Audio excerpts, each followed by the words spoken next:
Hello les amis, bienvenue pour la leçon de ce lundi. Une leçon qui promet beaucoup parce qu'on voit un Jésus qui va à l'église, à la synagogue, et donc ça chauffe.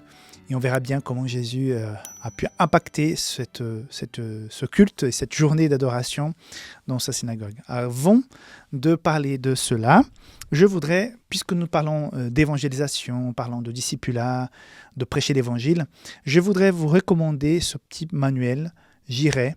C'est un manuel fait par le pasteur Alejandro Bullón. C'est un évangéliste assez reconnu mondialement. Mes chers amis, j'ai jamais vu un petit manuel aussi complet pour l'évangélisation comme celui-là. Il est question ici non seulement de comment donner des études bibliques, les différentes études bibliques avec les versets, les explications, comme il y a aussi de l'apologétique, herméneutique, eschatologie, l'histoire de l'adventisme, du ministère en général. Il y a aussi une section pour les instruments bibliques, croyances fondamentales. C'est vraiment hyper complet et dans un format de colonnes et vraiment dans une taille où on peut amener un peu partout. En plus, c'est très agréable, mais vraiment complet. Et souvent, quand je vais donner des études bibliques, pour me rafraîchir un petit peu la mémoire, je prends ici plusieurs informations dans ce petit manuel. Il est très intéressant, donc il n'est pas non plus très cher. Donc tu peux retrouver sur publicationadventiste.com. Je sais que la Fédération France-Nord, je crois qu'ils ont commandé 5000 ou 6000 comme ça. D'ailleurs, c'est la version de la Fédération France-Nord. J'irai, me voici.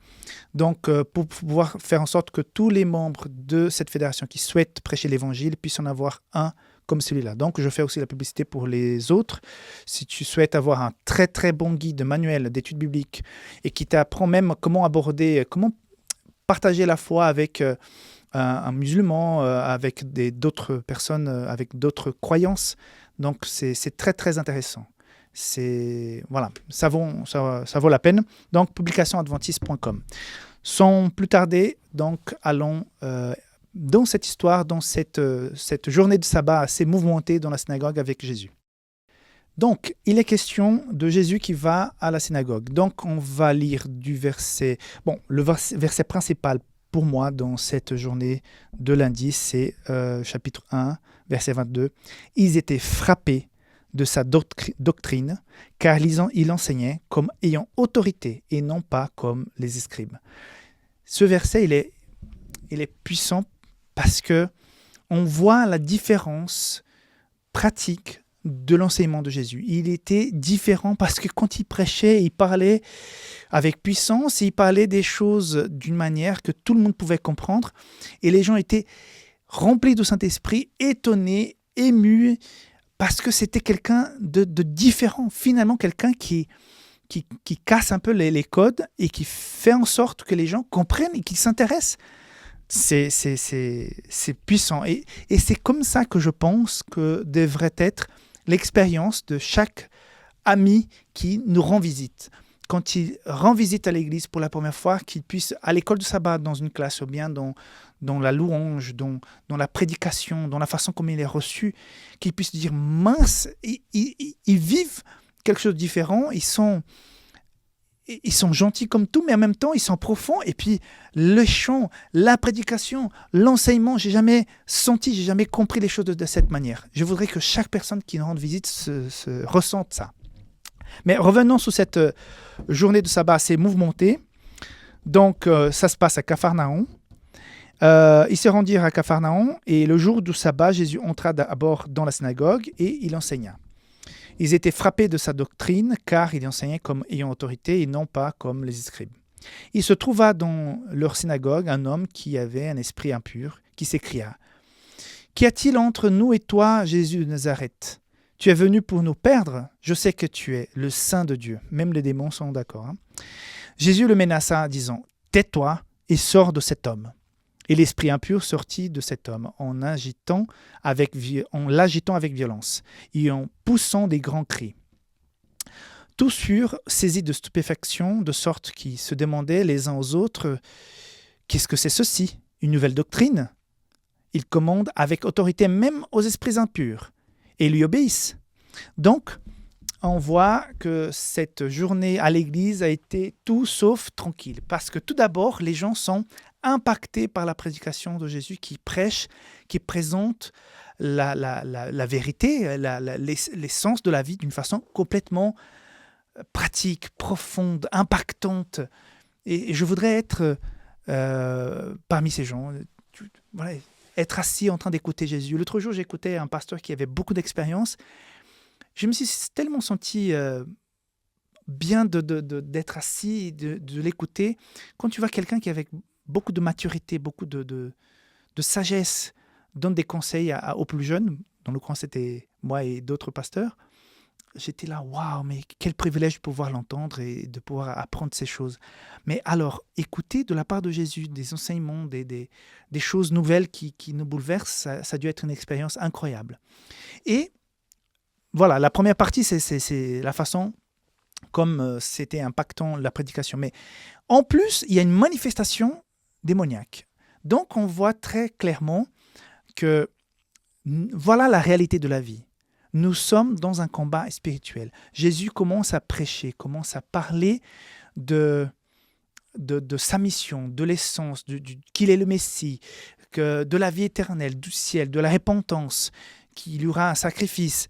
Et les gens sont touchés et tout de suite, manifestation de l'ennemi qui est contre ce projet. Depuis que ce péché s'est développé dans le cœur de Satan, depuis que les autres anges, certains, ont été touchés par le péché, il y a cette bataille qui a commencé dans le ciel. Elle s'est transférée sur cette terre, donc nous sommes au milieu d'une bataille. Et c'est bien, à quelque part, c'est bien que dans l'Église, il y a eu cette manifestation parce que ceux qui étaient là non seulement étaient frappés de son enseignement, mais ils ont pu comparer les résultats de la présence du malin dans la vie de quelqu'un et l'acceptation de la présence de Dieu dans la vie d'une personne. Donc, on voit que dans cette église, ce sabbat matin, on a eu un résumé du salut et du grand conflit. Et la puissance de Jésus qui dit, mais tais-toi, sors de là. Et automatiquement, le démon qui part, et sans oublier qu'il est dit avant, je sais que tu es le Saint de Dieu. Mais c'était juste pour essayer de faire copinage avec, comme les gens étaient impressionnés avec Jésus, donc ils ont dit, mais voilà, je dis quand même qu'il est grand, qu'il est intéressant, pour que les gens me voient un petit peu comme lui. Non, Jésus, tais-toi, sors de là. Okay? Ici, on prêche l'évangile 100% pur, pas avec... parce que l'ennemi utilise parfois cette façon de faire, non? Je prêche, je dis des choses belles, mais là-dedans, je mets toujours des choses qui sont totalement contraires aux principes qu'on retrouve dans la Bible. Il y a beaucoup de prédicateurs Bible en main qui vont dire un tas de vérités mélangées avec un tas de mensonges. Et à nous de bien regarder, ça c'est pas la Bible, de regarder la parole de Dieu pour savoir effectivement si ça vient effectivement de la parole de Dieu. Ok? Donc je voulais continuer, je me suis un petit peu perdu le fil. Ce verset 27, c'est incroyable ces gens. Hein? Ceux qui sont là, mais qui n'ont pas été touchés. Oui, peut-être ils étaient touchés, mais qui n'ont pas accepté, qui n'ont pas ressenti cette certitude dans leur cœur. Celui-là, il est le Messie. C'est pas possible. C'est lui le Messie. Mais qui sont en train de rationaliser la chose, de trouver et ils vont dire au verset 27, tous furent saisis de stupéfaction. Okay? De sorte qu'ils se demandèrent les uns aux autres, qu'est-ce que c'est ceci? Une nouvelle doctrine? Non, c'est pas une doctrine. Hein? C'est pas une doctrine. Et Jésus n'était pas là pour seulement parler de la chose de façon philosophique. C'était pratique, c'était réel, c'était impactant, c'était puissant. Il est venu prêcher avec la puissance du Saint-Esprit avec. Donc, c'était pas une doctrine. C'est, à quelque part, le résumé de l'Ancien Testament. L'essence même de leur espérance. C'est le Messie qui a été promis. C'est pas une doctrine, c'est le Messie, c'est le salut. Et là, au lieu de dire, mais non, c'est peut-être le Messie, je peux comprendre qu'ils aient pu, à un moment donné, se dire, mais est-ce que c'est le Messie? Mais c'est tellement réel, c'est tellement puissant, oui, c'est peut-être le Messie. Non, ils sont en train de dire, mais c'est peut-être une doctrine.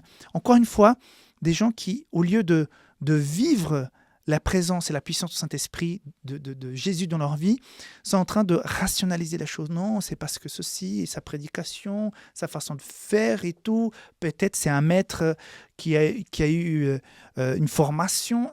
Non, c'est le Messie. Donc pour eux, c'était le Messie. Pour nous, c'est notre Sauveur Jésus-Christ. Et nous attendons le retour de Jésus. Alors, je pense que le jour où Jésus reviendra, il n'y aura pas cette réflexion, on saura parce que ça va être puissant, c'est impossible de douter que c'est Jésus. Okay? Par contre, comme nous avons vu le trimestre dernier, il y aura beaucoup de faux Jésus qui vont arriver et qui vont être plutôt dans cette façon plus émotionnelle de vouloir nous toucher, mais on sentira, on verra et on comparera avec la parole de Dieu et on se rendra compte que ce n'est pas le vrai Jésus qui est en train de revenir. Mais quand c'est Jésus vraiment qui revient, selon ce qu'on comprend de la part de Dieu, ça sera impactant, on ne pourra pas douter que c'est bien lui. Même ceux qui n'ont pas accepté Jésus à ce moment-là, quand ils le verront aux nuées du ciel, vont dire « voilà ». C'est le Messie, voilà, ça existait vraiment, voilà, c'était vrai. Mais ça sera trop tard, ok? Donc, c'est pour ça que cette journée de sabbat a été vraiment puissante et on voit Jésus qui va à l'église, voilà, le jour de sabbat, il est allé à l'église, qui va prêcher, qui va transformer les gens, qui va impacter avec sa prédication, qui va guérir quelqu'un, et voilà, qui va faire en sorte de montrer qu'il n'est pas comme les autres, il n'est pas un prophète, il est le Messie lui-même. Et quand Jésus rentre et qu'on lui laisse la place, il fait des miracles. Voilà, que Dieu te bénisse et on se voit demain pour la leçon de mardi. Bye bye.